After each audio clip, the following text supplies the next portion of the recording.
الحمد لله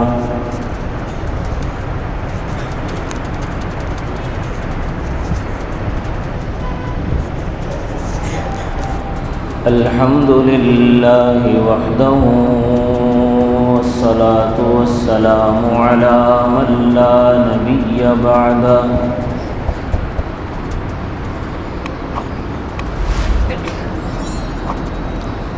وعلى آله وأصحابه الذين أوفوا عهدا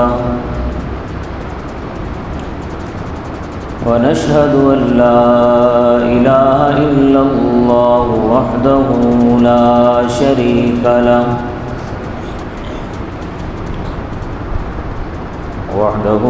شريك له في الخلق والأمر إرغاما لمن جحد به وكفر ونشهد أن سيدنا ومولانا محمدا عبده ورسوله صلى الله تعالى عليه وعلى آله وأصحابه الذين هم خلاصة العرب العرباء وخير الخلائق بعد الأنبياء وهم كالنجوم في السماء للاهتداء والاقتداء وهم مفاتيح الرحمة ومصابيح الغرر. أعوذ بالله من الشيطان الرجيم. بسم الله الرحمن الرحيم. لو أنزلنا هذا القرآن على جبل لرأيته خاشعا متصدعا من خشية الله. صدق الله العظيم. رب اشرح لي صدري ويسر لي أمري واحلل عقدة من لساني يفقه قولي. رب زدني علما رب زدني علما رب زدني علما. سبحانك لا علم لنا إلا ما علمتنا إنك أنت العليم الحكيم. تمام حضرات درود شریف پڑھ لیں. اللهم صل على محمد وعلى آل محمد كما صليت على إبراهيم وعلى آل إبراهيم إنك حميد مجيد. اللهم بارك على محمد وعلى آل محمد كما باركت على إبراهيم وعلى آل إبراهيم إنك حميد مجيد.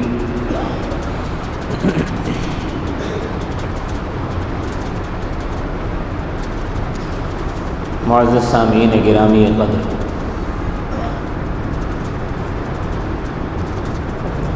رمضان المبارک کا پہلا جمعہ ہے.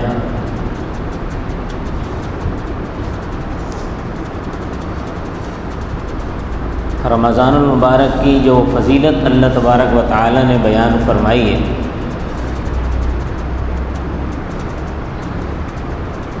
رمضان المبارک کی فضیلت کا جو مین نقطہ اللہ نے بیان فرمایا وہ یہ ہے کہ اس مہینے میں قرآن نازل ہوا ہے.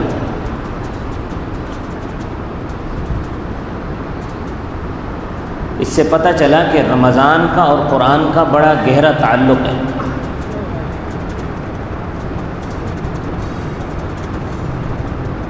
قرآن کریم اللہ سے نکلا ہوا ہے۔ دیکھیں اللہ تبارک و تعالی نے مسلمانوں کو 3 چیزیں بڑی عظمت والی عطا فرمائی ہیں۔ پہلی چیز ہے بیت اللہ، دوسری چیز ہے رسول اللہ، اور تیسری ہے کلام اللہ۔ رسول اللہ اور بیت اللہ یہ اللہ کی مخلوق ہیں، اللہ سے نکلے ہوئے نہیں ہیں، لیکن کلام اللہ ایسی چیز ہے کہ جو اللہ سے نکلا ہوا ہے۔ اسی لیے اہل سنت والجماعت کا یہ عقیدہ ہے کہ قرآن مخلوق نہیں ہے، اللہ کا کلام ہے، اور کلام جو ہے وہ اس ذات کے اندر سے نکلتا ہے۔ ہمارے پاس جو یہ قرآن موجود ہے اس کی سب سے بڑی خصوصیت یہی ہے کہ یہ اللہ سے نکلا ہوا ہے۔ اب ظاہر بات ہے کہ جو کلام، جو چیز اللہ سے نکلی ہوئی ہمارے ہاتھوں میں ہو اس کی تاثیر بھی بڑی ہوگی،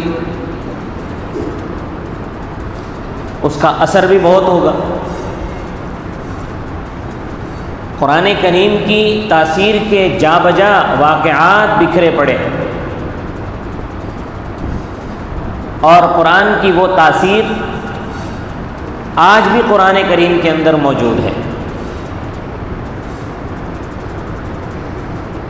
مگر ضرورت اس امر کی ہے کہ مسلمان ذرا قرآن کی طرف توجہ کریں۔ قرآن کریم کو ہم نے پس پشت ڈال دیا۔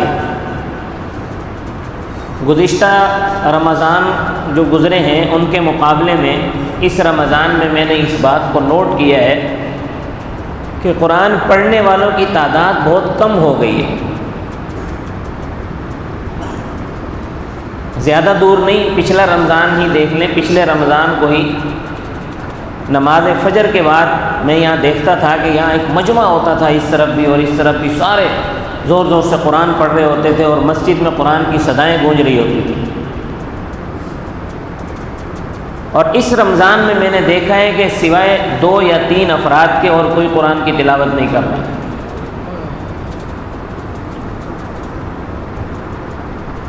حالانکہ جتنے بھی ذکر و اذکار ہیں سارے کے سارے ذکر و اذکار اللہ سے اتنا قریب نہیں کرتے جتنا قرآن کی تلاوت اللہ سے قریب کرتی ہے۔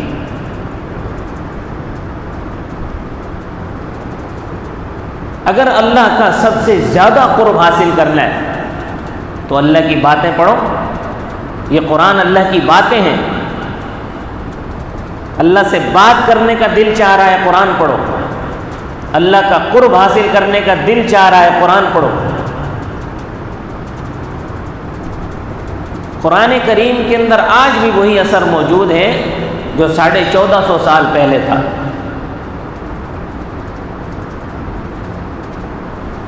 ایک واقعہ سناتا ہوں 1450 سال پہلے کا۔ مشرکین مکہ میٹنگ کر رہے ہیں، اور اس میٹنگ کا موضوع ایجنڈا نہ تجارت ہے، نہ مال و دولت ہے، نہ علاقے کے حوالے سے کوئی مسائل ہیں۔ مسئلہ حضور اکرم صلی اللہ علیہ وسلم کی ذات گرامی، اور اس میں مشرکین کے بڑے بڑے سردار بیٹھے ہیں، سب کے منہ لٹکے ہوئے، اور آپس میں یہ بات طے ہو رہی ہے کہ یہ بات چل رہی ہے آپس میں کہ نبی کریم صلی اللہ علیہ وسلم کے بارے میں کہ محمد کی دعوت تو بڑھتی چلی جا رہی ہے، ہم اس کو جتنا روکنے کی کوشش کر رہے ہیں بجائے رکنے کے اس کے تو ماننے والوں کی تعداد بڑھتی چلی جا رہی ہے۔ ہم نے ہر طرح سے کوشش کر کے دیکھ لی، ہر طرح سے روک کر دیکھ لیا، ظلم و ستم ڈھا لیے، معاشی بائیکاٹ کر کے دیکھ لیا، جو حربہ ہم اختیار کر سکتے تھے وہ کر چکے، ابھی کوئی ایسی ترکیب اختیار کی جائے کہ جس سے ہو سکتا ہے کہ یہ اپنے کام سے باز آ جائیں، ہمارے معبودوں کو جھٹلانے سے باز آ جائیں۔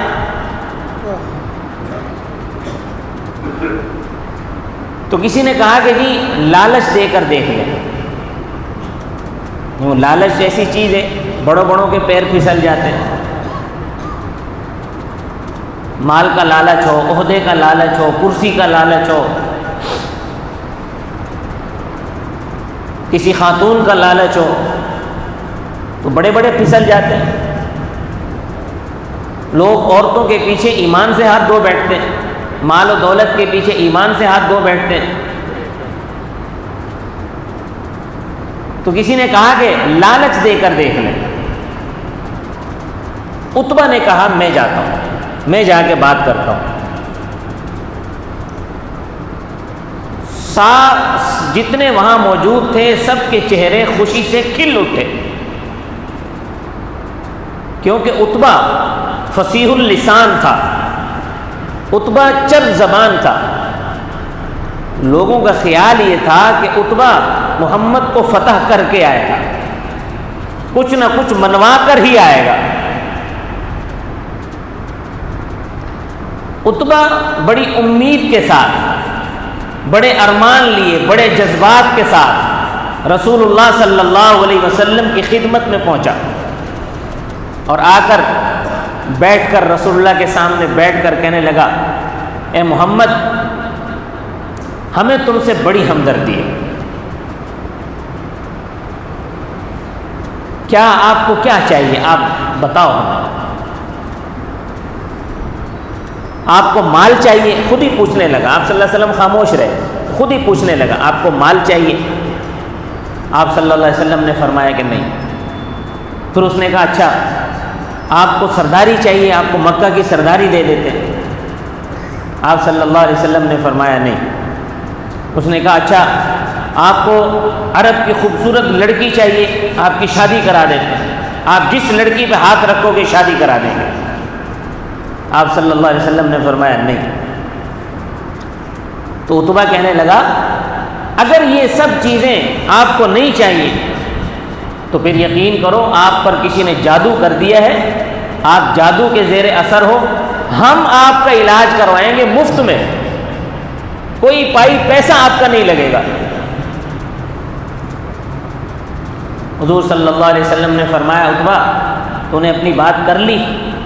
اس نے کہا میں نے اپنی بات کر لی۔ حضور نے فرمایا اب میرا جواب بھی سن لو۔ عتبہ نے کہا بالکل سنائیے۔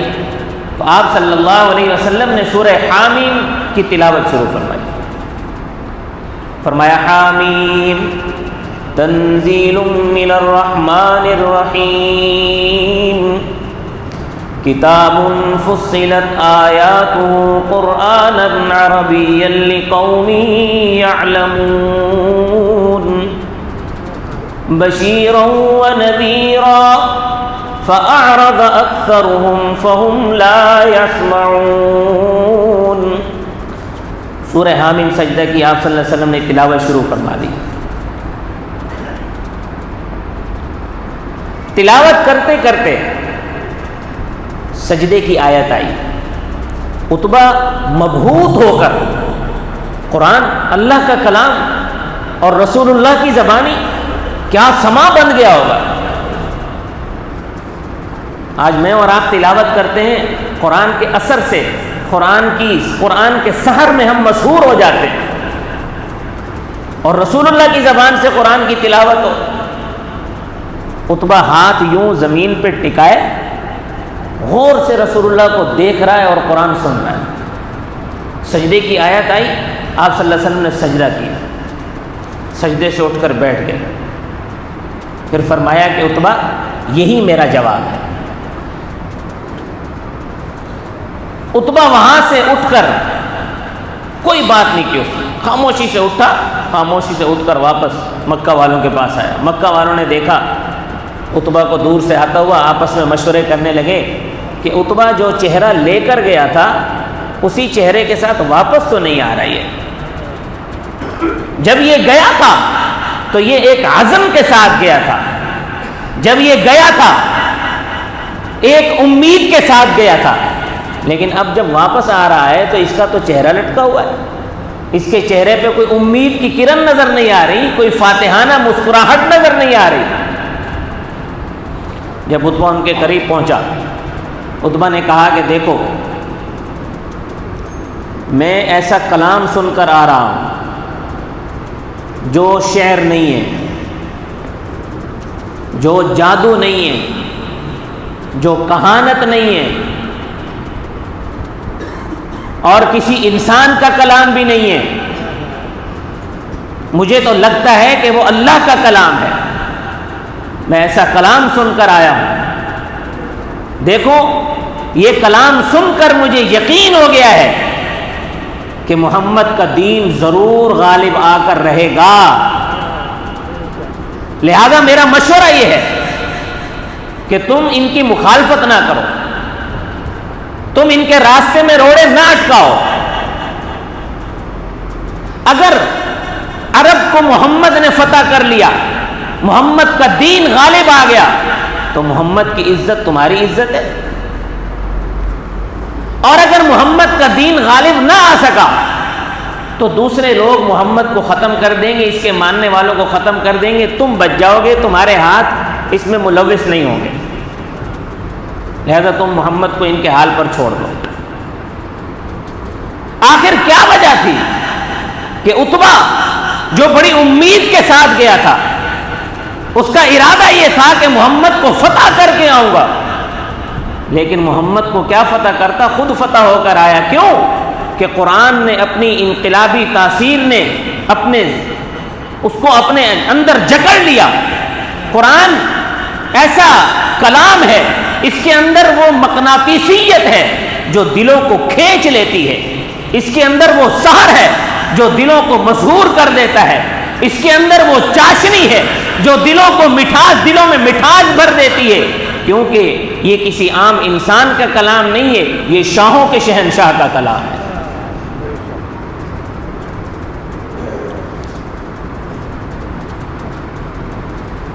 مشرکین مکہ نے ماننا تو تھا نہیں، کہنے لگے کہ لو جی، عتبہ پر بھی محمد کا جادو چل گیا ہے۔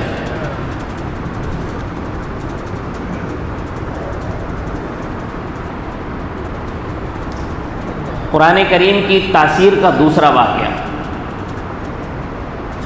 حضرت عمر فاروق رضی اللہ تعالی عنہ قریش کے بہت بہادر نوجوان تھے، اور جوانی تھی، بہادر بھی بہت تھے، مضبوط بھی بہت تھے، خطاب کے بیٹے تھے۔ مشرکین مکہ اسی پریشانی میں کہ کسی طرح محمد کی دعوت کو روک دیا جائے۔ حضرت عمر آئے، ابھی اسلام قبول نہیں کیا تھا، حضرت عمر سے کہا گیا، حضرت عمر نے پوچھا خیر ہے، کیوں سارے منہ لٹکا کے بیٹھے ہو، کیا مسئلہ ہے؟ انہوں نے کہا کہ مسئلہ تو وہی ہے۔ کیا مسئلہ ہے؟ بتایا کہ بھائی آپ کو پتہ ہے، آپ دیکھ رہے ہو کہ محمد کی دعوت پھیلتی چلی جا رہی ہے، ہم جتنا روکتے ہیں رکتے ہی نہیں۔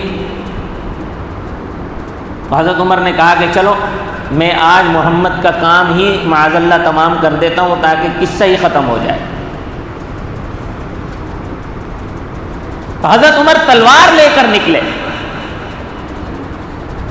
راستے میں خبر ملی کہ جس محمد کو تم ختم کرنے جا رہے ہو اس کا دین تو تمہاری بہن اور تمہارا بہنوئی بھی قبول کر چکے ہیں۔ تو پہلے بہن کے گھر چلے گئے، وہاں جا کر دروازہ جب کھٹکھٹایا تو قرآن کی آواز سنی، اور بہن نے جب دستک سے اندازہ لگا لیا کہ یہ عمر کی دستک ہو سکتی ہے اور کسی کی نہیں، انہوں نے قرآن چھپا دیا۔ حضرت عمر اندر داخل ہوئے، بہن کو مارا، بہنوئی کو مارا، واقعہ آپ نے سنا ہوا ہے۔ جب دل کے اندر کچھ رحم آیا، جب بہن نے کہا نا کہ بھائی تو خطاب کا بیٹا ہے، میں بھی خطاب کی بیٹی ہوں، جس محمد کا دامن پکڑا ہے اسے چھوڑنا تو درکنار، اس پر آنچ تک نہیں آنے دے سکتی، اپنی جان قربان کر سکتی ہوں، تو مجھے قتل کر دے۔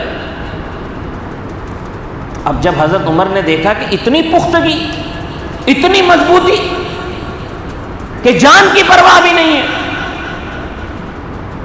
فرمایا اچھا وہ جو تم پڑھ رہے تھے وہ تو ذرا مجھے دکھاؤ, کیا پڑھ رہے تھے مجھے سناؤ. حضرت عمر کو بہن نے کہا کہ نہیں, پہلے آپ غسل کرو, پاک ہو جاؤ. حضرت عمر پاک ہو گئے, صاف ستھرے ہو گئے, آ کر بیٹھے تو ان کی بہن نے اور ان کے بہنوئی نے وہ جو قرآن کریم کا حصہ تلاوت کر رہے تھے, سورۃ طٰہٰ کی آیتیں پڑھ رہے تھے,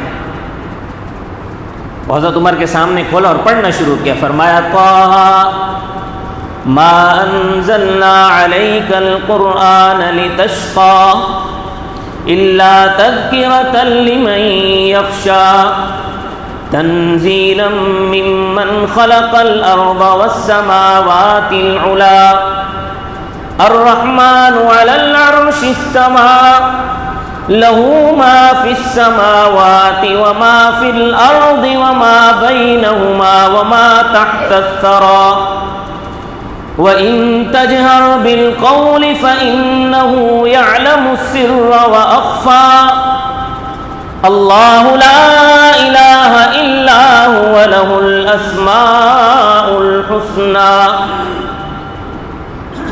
حضرت عمر سورہ طٰہٰ سن رہے ہیں, سنتے سنتے حضرت عمر کی آنکھوں سے آنسو جاری ہو گئے. فرمایا بہن مجھے اپنے نبی کے پاس لے چلو. قرآن نے حضرت عمر کو زیر کر لیا, وہ عمر جو محمد الرسول اللہ کو معاذ اللہ قتل کرنے آئے تھے, قرآن سن کر اللہ نے ان کے دل کو موم کر دیا. لوگوں کو رسول اللہ کے دامن سے چھڑانے آئے تھے, خود رسول اللہ کے دامن سے وابستہ ہو گئے. رسول اللہ کی خدمت عالیہ میں پہنچ کر اسلام قبول کر لیا. حضرت جبیر ابن مطعم رضی اللہ تعالیٰ عنہ, یہ بھی اپنے قبیلے کے بڑے سربراوردہ لوگ آدمی تھے. یہ بھی جب مکہ میں آئے, ان کو لوگوں نے کہا کہ یہاں ایک شخص ہے محمد, اس کے قریب نہ جانا. اب انسان کی یہ فطرت ہے کہ اس کو جس چیز سے روکا جائے وہ اس کی طرف ضرور جاتا ہے. حضرت طفیل نے بھی دماغ میں یہ بات آئی کہ لوگ ایسی منع کرتے ہیں. ایک دن بازار میں حضور صلی اللہ علیہ وسلم کو دیکھ لیا. آپ صلی اللہ علیہ وسلم وہاں لوگوں کو قرآن سنا رہے تھے. تو حضرت جبیر ابن مطعم بھی پیچھے پیچھے آپ صلی اللہ علیہ وسلم کے پیچھے پیچھے چل پڑے.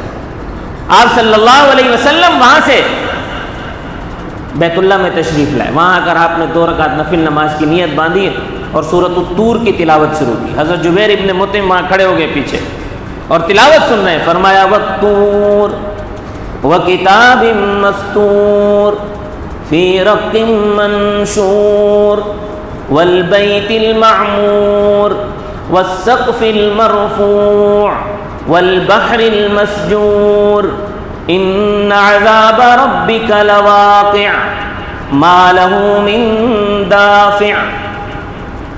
حضرت جبیر ابن مطعم فرماتے ہیں کہ جب یہ آیت تلاوت کی ان عذاب ربک لواقع, مجھے ایسا لگا کہ میرا دل پھٹ کر باہر آ جائے گا. مجھے ایسا محسوس ہوا کہ عذاب بالکل اللہ کا سر پر آ چکا ہے اور ابھی نازل ہونے والا ہے.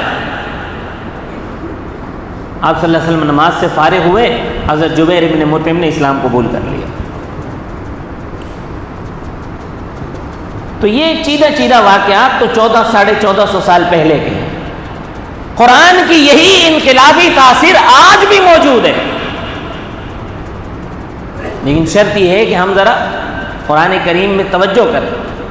مولانا اشرف علی تھانوی رحمۃ اللہ علیہ نے ایک واقعہ لکھا ہے کہ بھوپال کے اندر ایک قاری صاحب تھے.